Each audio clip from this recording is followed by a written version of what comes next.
The great chamber of the Galactic Council stretched across 3 kilometers of polished stone and metal. Representatives from 700 star systems sat in their assigned seats, each wearing the colors and symbols of their home worlds. The air hummed with translation devices working to convert thousands of different languages into something everyone could understand. Ambassador Zixathala stood at the center podium, her crystalline skin catching the light from the chamber's artificial suns. She had delivered tribute orders to 47 different species during her long career. Each time followed the same pattern. The new species would protest, negotiate, and eventually submit to the will of the Council. Today's target was different, though. The humans from Earth had achieved faster-than-light travel only 3 years ago. Their small blue planet sat in what the Council considered a backwater region of space. Most species took centuries to develop the technology needed for interstellar travel. Humans had done it in less than 50 years after discovering nuclear power. The species known as humanity, Zixathala announced, her voice carrying through the vast chamber, has been selected for integration into the Galactic Council's protection system. The words sounded official and proper, but everyone in the chamber knew what they really meant. The humans would now pay tribute to the Council or face the consequences. It was how the galaxy had worked for 3,000 years. Director Corvin leaned forward in his seat, studying the holographic display that showed Earth's solar system. His species had once ruled a small empire of 12 worlds before the Council brought them into the fold. Now he served as one of their military commanders, helping to enforce the peace that kept the galaxy stable. "What are their capabilities?" asked the representative from the Zephyrian Collective, her tentacles moving in patterns that showed mild interest. Corvin accessed the intelligence files that Council scouts had gathered over the past decade. Fragmented into multiple nation-states, no unified government or military command, their weapons are primitive chemical rockets and nuclear devices. They have approximately 50 small spacecraft capable of interstellar travel. The tribute demand was standard for a developing civilization. Earth would surrender half of their military vessels, provide 20% of their annual resource production, and send their brightest scientists to work in Council research facilities. Most species took years to comply fully, slowly bleeding away their independence until they became just another client state. "Estimated compliance time?" Zixathala asked. 6 standard cycles, Corvin replied. "Maybe less if they prove unusually cooperative." The message was prepared according to standard diplomatic protocols. It included a detailed explanation of the benefits of Council protection, examples of what happened to species that refused to cooperate, and a deadline of 30 standard days for their response. On Earth, the message arrived at the United Earth Command headquarters in Geneva during what humans called a Tuesday morning. Admiral Jake Morrison had been reviewing supply reports when his communication officer brought him the transmission. Morrison was a former Navy SEAL who had somehow found himself commanding humanity's first unified space force. The job had been created only 2 years ago when Earth's governments finally agreed they needed a single voice for dealing with alien contact. Morrison read through the Council's message twice, then set it down on his desk. Lieutenant Colonel Lisa Parker stood at attention beside his chair, waiting for orders. The room was quiet except for the sound of quantum computers processing data from human scout ships scattered across nearby star systems. "Sir?" Parker prompted when the silence stretched too long. Morrison looked out his office window at the Swiss Alps rising in the distance. Snow covered their peaks even in summer, reminding him that some things never changed no matter how much the world around them did. He thought about his daughter Kate now serving as a pilot on the UES Horizon. He thought about his wife Mary, killed in a car accident 3 years ago, who would never see humanity take its place among the stars. "Get me a secure channel to all Earth governments," Morrison said finally. "Every president, prime minister, and leader needs to hear this." The emergency session took place via holographic conference, with world leaders appearing as life-size projections around Morrison's office. President Harris of the United States sat beside Prime Minister Chen of the Chinese Federation. President Petrov of the Russian Republic shared space with Chancellor Müller of the European Alliance. Morrison read the Council's message aloud, translating the formal diplomatic language into terms everyone could understand. "They want half our space fleet, a fifth of everything we produce, and our best people shipped off to work for them. In exchange, they promise not to destroy us." "What happens if we refuse?" asked Prime Minister Okafor of the African Union.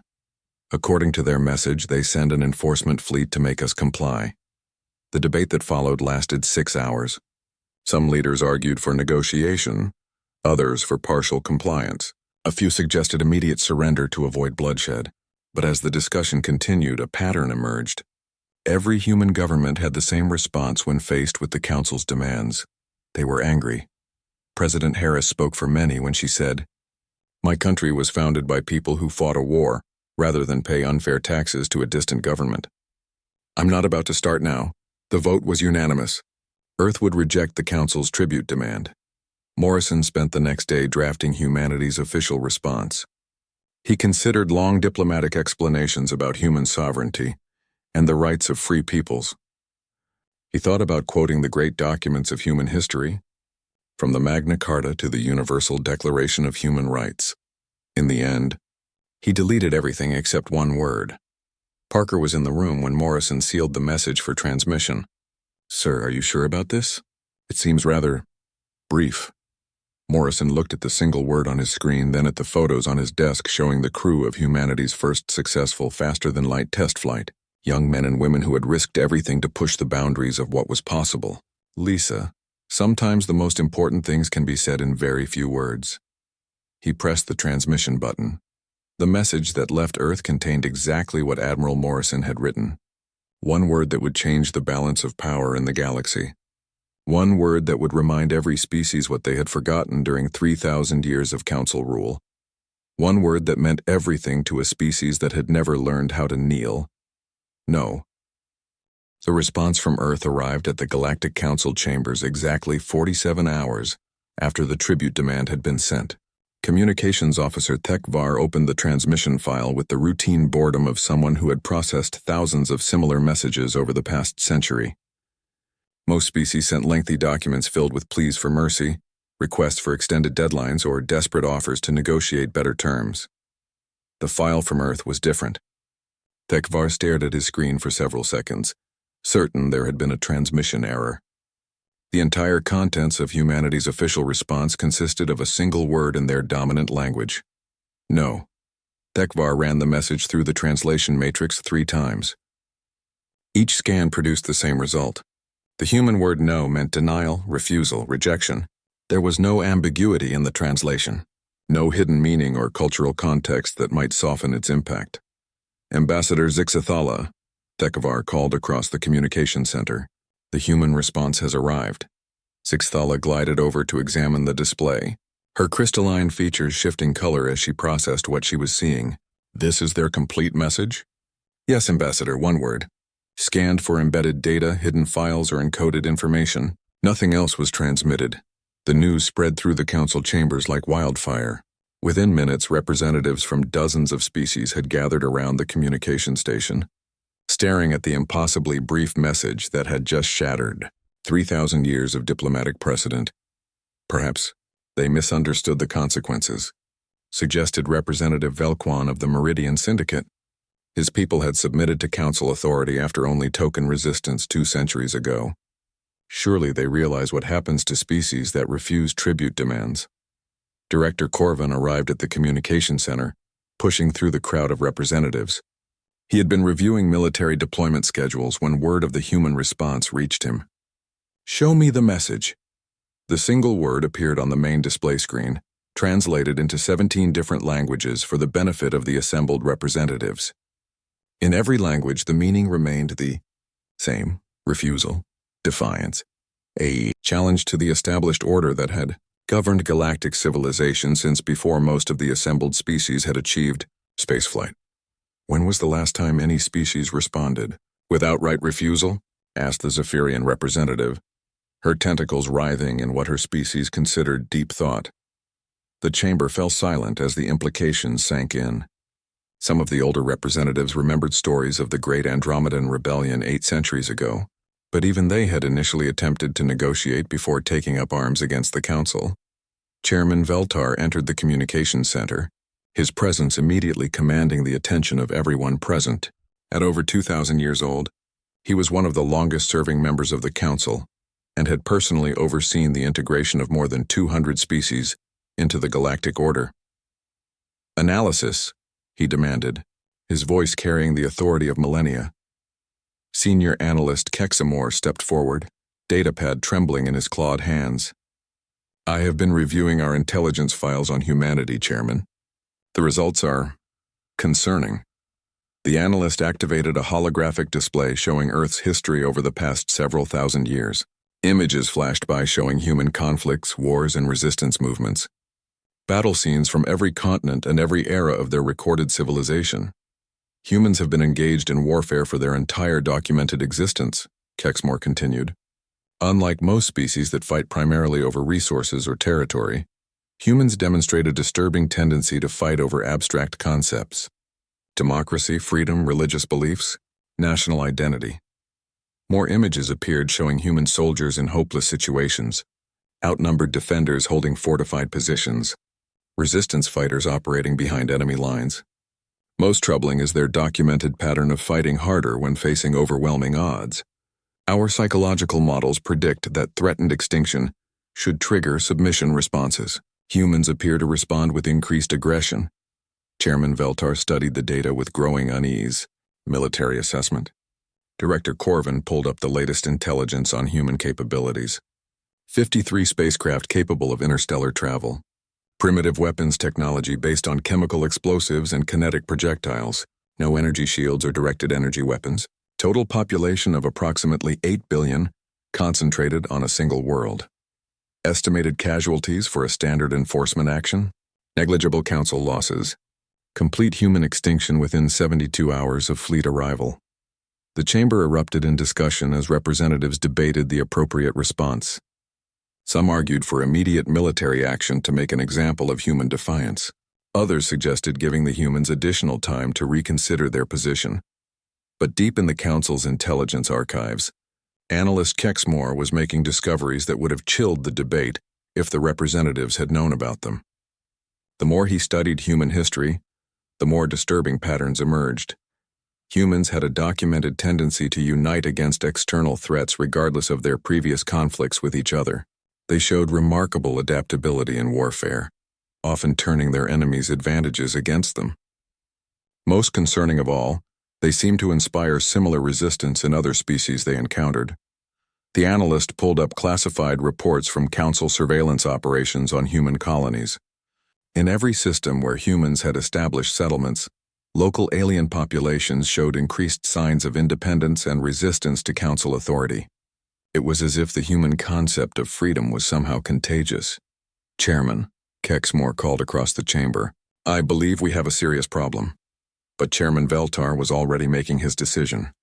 3,000 years of galactic dominance could not be challenged by a single primitive species from a backwater system. The Council's authority rested on the absolute certainty that resistance was futile. "Deploy the enforcement fleet," he announced to the assembled representatives. "Full standard complement. Make it clear to every watching species what happens when the Council's authority is challenged." Director Corvin began issuing orders to his staff. "Alert Fleet Admiral Corvex. He is to take 300 vessels and proceed immediately to the Sol system. Rules of engagement are standard enforcement protocol." The enforcement fleet that assembled at the Council's primary naval base was a masterpiece of intimidation. Sleek destroyers capable of glassing entire continents flew alongside massive dreadnoughts that could crack planets in half. Ships from dozens of different species, each contributing their most advanced military technology to the overwhelming display of power. Fleet Admiral Corvex reviewed his orders aboard the flagship Eternal Dominion. 300 ships against 53 human vessels. It would be less a battle than an extermination. The humans would see the fleet approaching and immediately surrender, as every rational species had done for centuries. But as the enforcement fleet prepared to depart for Earth, none of them knew about the message that Admiral Morrison had sent to every human colony, research station, and outpost in space immediately after transmitting their response to the Council. "Prepare for war." The destruction of Admiral Corvex's enforcement fleet sent shockwaves through every Council world within 48 hours. Emergency sessions convened across 700 star systems, as representatives struggled to process what their intelligence reports were telling them. In 3,000 years of galactic expansion, the Council had never lost an entire battle group to a single planet's defenses. Senior military analyst Threx stood before the emergency assembly, her scaled hands trembling as she read from the casualty reports. 197 vessels destroyed or disabled. 43,000 Council personnel killed or missing. Human losses reported at 31 spacecraft with approximately 8,000 casualties. The numbers seemed impossible. The enforcement fleet had carried enough firepower to sterilize entire star systems. Their ships represented the combined military technology of dozens of advanced civilizations. How could 50 primitive human vessels have achieved such devastating victory? Explain these results, demanded Chairman Veltar, his ancient voice carrying barely controlled rage. The emergency session had been called after preliminary reports reached the capital, but the full scope of the disaster was only now becoming clear. Threx activated a holographic display showing the battle's progression. The humans employed tactics we have never encountered in our military history. They converted their civilian mining equipment into weapons platforms. Asteroid processing stations were turned into orbital defense batteries. Even their cargo vessels were modified to carry kinetic projectiles. Representative Kolthik of the Dracorian Empire leaned forward in his seat. His species had conquered 47 worlds before their own integration into the Council centuries ago. Surely superior technology should have prevailed. Our shields and energy weapons are centuries ahead of their chemical propulsion systems. That was our assumption, Threx replied, her voice heavy with professional embarrassment. However, the humans demonstrated an unexpected understanding of our technological limitations. They used simple kinetic projectiles fired at extreme velocities. Our energy shields were designed to deflect plasma bolts and particle beams, not solid metal traveling at significant fractions of light speed. The tactical breakdown continued for hours. Human engineers had somehow turned their industrial infrastructure into a weapon of war. Mining railguns designed to move asteroids had been recalibrated to accelerate tungsten projectiles through enemy hull plating. Civilian transport ships had been packed with explosives and guided into Council vessels by volunteer crews who never expected to survive. But the military defeat was not what terrified the Council most. It was what had happened afterward. The human response to victory was unprecedented, continued Threx. Instead of suing for peace or opening negotiations, their fleet commander transmitted a message to every Council world within communication range. The analyst activated an audio recording of Admiral Morrison's voice, translated into the common galactic tongue. This is Admiral Jake Morrison of the United Earth Defense Command. We have just destroyed your enforcement fleet. If you want peace, withdraw all Council forces from human space and leave us alone. If you want war, send more ships. We will be waiting. The chamber erupted in shocked conversation. Never in recorded galactic history had a newly contacted species not only defeated a Council enforcement action but actively challenged the entire galactic order. Intelligence. Reports from human space indicate total mobilization. Threx continued when order was restored. Every human colony, research station, and outpost has converted to military production. Civilian populations are volunteering for military service at rates our psychological models say are impossible. Director Corvin had been silent throughout the briefing, reviewing classified reports from Council intelligence operations. When he finally spoke, his words carried the weight of professional military assessment. We are not dealing with a conventional resistance movement. This species appears to become stronger when threatened with extinction.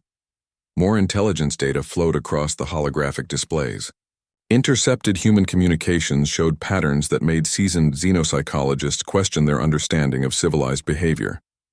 Children were learning engineering and weapons design alongside basic education. Elderly humans were working in munitions factories despite physical limitations. Scientists were abandoning pure research to develop military applications. Most concerning are the intercepted transmissions between Earth and its colonies, added Intelligence Director Vexmar. They speak of liberation, of freeing other species from Council rule. This is not merely defensive behavior. They are planning offensive operations against our territory.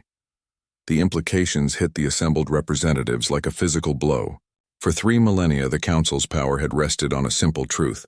Resistance was futile. Species might fight initially, but they always eventually submitted to superior force. The human victory had shattered that fundamental assumption. What about our client species? Asked the Meridian representative nervously. How are they responding to news of the human victory? Vexmar's expression darkened. Badly. 17 different species have requested meetings to renegotiate their tribute agreements. Underground resistance movements are reporting increased recruitment.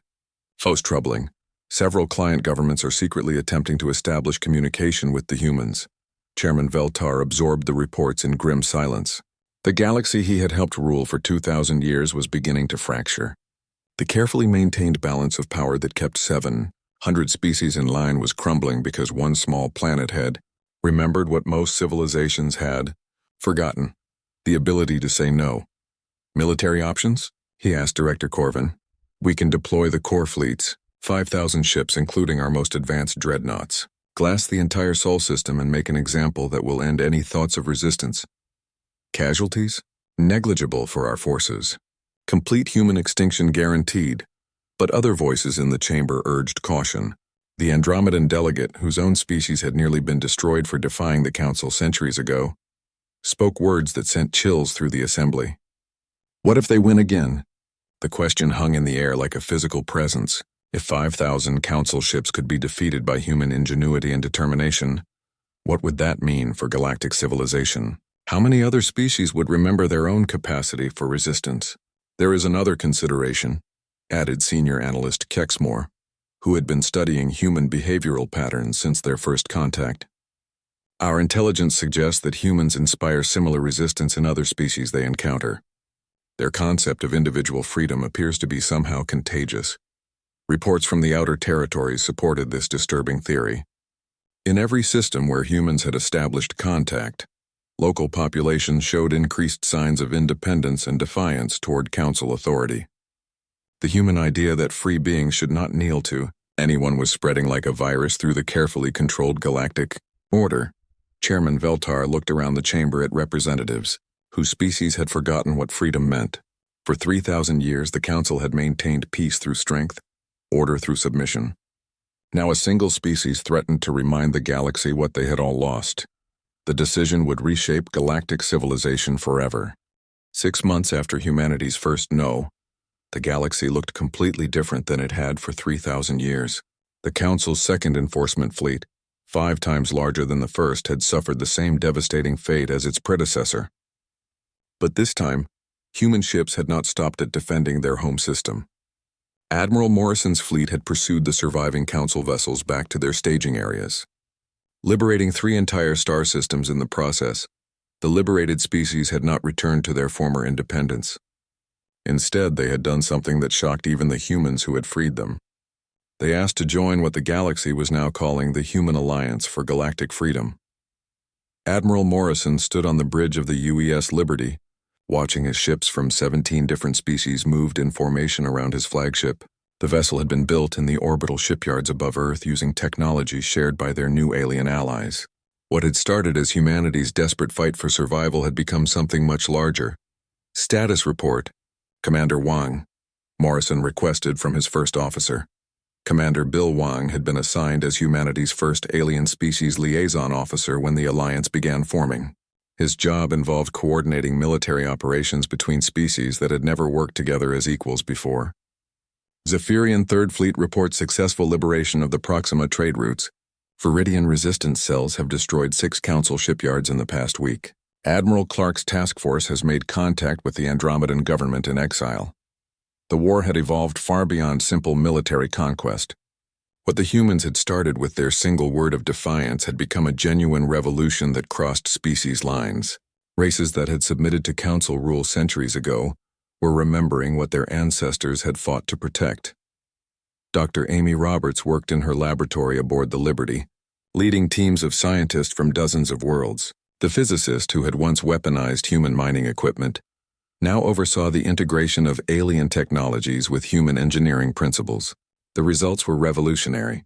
Council ships designed to intimidate client species found themselves outgunned by vessels they had considered technologically inferior.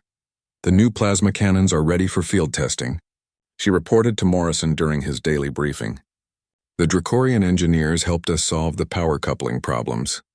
We can now match Council energy weapons while maintaining our kinetic projectile advantages. But the true victory was happening far from the battlefields where human and alien ships fought side by side. On Council worlds that had known only submission for millennia, something remarkable was occurring. Graffiti began appearing on government buildings, written in dozens of different languages, but always carrying the same message. No. The single word had become more than a military slogan. It represented a philosophical revolution that was spreading across the galaxy, faster than council forces could contain it. Species that had forgotten the concept of individual rights were teaching the word to their children. Resistance movements that had been crushed centuries ago were reforming with new hope.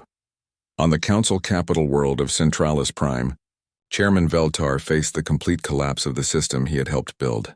Emergency reports flooded his office daily. 17 member species had formally withdrawn from council authority. 43 others were in various stages of rebellion. Trade routes that had operated smoothly for centuries were disrupted by constant fighting. The humans have done something we never anticipated, reported intelligence. Director Vexmar during what everyone knew would be one of the final council strategy sessions. They have not tried to replace our empire with their own.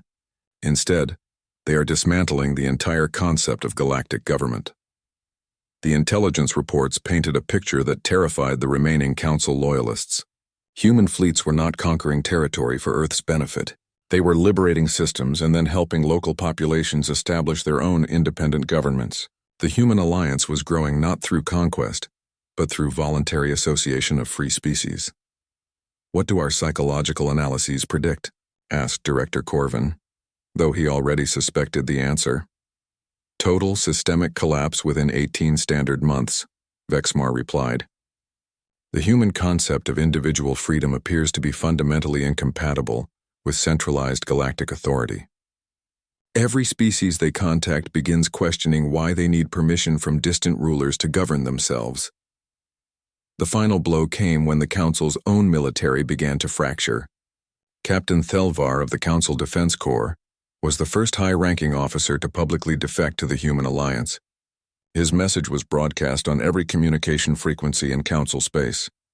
I have served the Council for 40 years, his translated voice carried across the galaxy. I have enforced tribute collection, suppressed independence movements, and convinced myself it was necessary for galactic peace. But the humans have shown us another way. They have proven that free peoples can work together without surrendering their right to choose their own destiny. Within days, entire council fleets were switching sides or simply abandoning their posts. The military machine that had enforced galactic submission for 3 millennia dissolved as its component species remembered what they had lost. Chairman Veltar finally authorized direct negotiations with the Human Alliance. The meeting took place on a neutral space station, with representatives from both sides sitting across a table that represented the end of an era. Admiral Morrison listened patiently as the Council offered concessions. They proposed new tribute arrangements, territorial divisions, shared governance structures, anything to maintain some vestige of the old order. When the Council delegation finished their presentation, Morrison leaned back in his chair and smiled. You still don't understand what this is about, do you? He stood and walked to the observation deck, looking out at the stars where free ships from dozens of species flew in loose formation. No rigid council hierarchy, no tribute fleets enforcing submission, just independent peoples choosing to work together. This was never about replacing your empire with ours, Morrison explained. This was about reminding the galaxy that empires are not necessary, that free beings can cooperate without surrendering their freedom to distant rulers. The council representatives sat in stunned silence as the implications sank in. They had built their power on the assumption that galactic civilization required centralized control. The humans had proven that assumption wrong simply by refusing to accept it. What happens now? Asked Chairman Veltar, his ancient voice carrying the weight of defeat. Morrison returned to his seat and looked directly at the beings who had ruled the galaxy for longer than human civilization had existed. Now you learn the same lesson every other species is learning, that you have the right to govern yourselves, that you can choose your own path, that no one has the authority to demand tribute from free peoples. The Council's 3,000-year reign ended, not with the thunder of superweapons, but with the quiet power of a single word that had reminded the galaxy what freedom meant. In the years that followed, historians would mark humanity's one-word response as the moment when the old galaxy died and a new one began. The humans themselves knew the truth. They had not invented resistance or created freedom. They had simply remembered what every sentient being knew before the council taught them to forget: the right to say no,